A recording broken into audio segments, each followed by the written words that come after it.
এই উপভোগ কৰিব পাৰিম।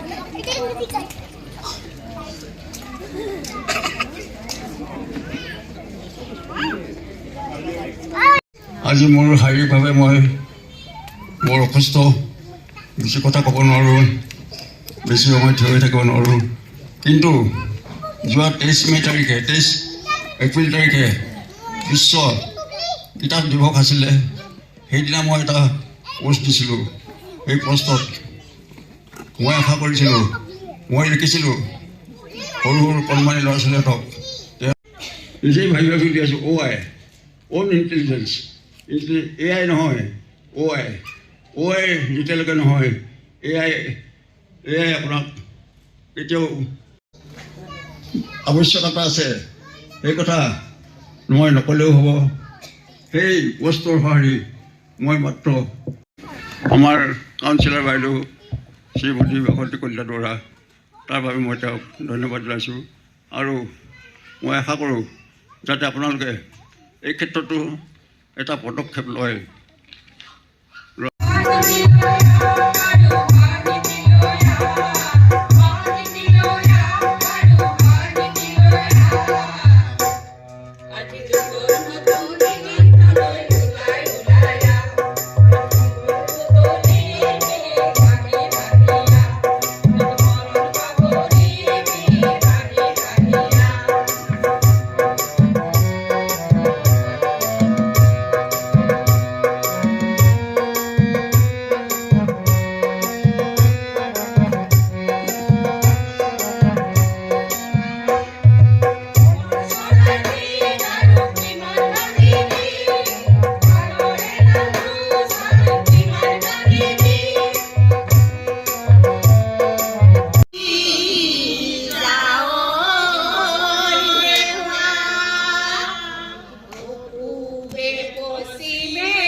আমি দিনটো জোৰা কাৰ্যসূচী হাতত লৈছিলোঁ।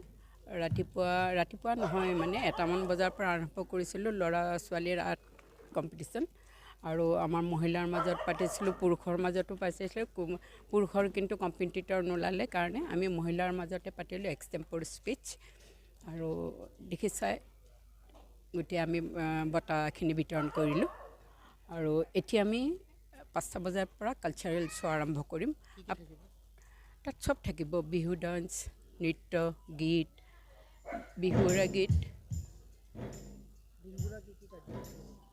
বিহুসুৰীয়া জেং বিহু আছে, তাৰপিছত আধুনিক ডান্স আছে, বিহুসুৰীয়া গীতৰ ওপৰত।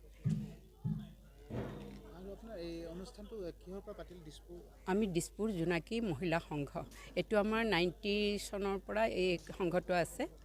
আৰু বৰ্তমান মই ইয়াৰ প্ৰেচিডেণ্ট। আগতে আছিলে ৰীণা বৰা বাইদেউ আছিলে, আৰু ইন্দু প্ৰভা হাজৰিকা বাইদেউ আছিলে।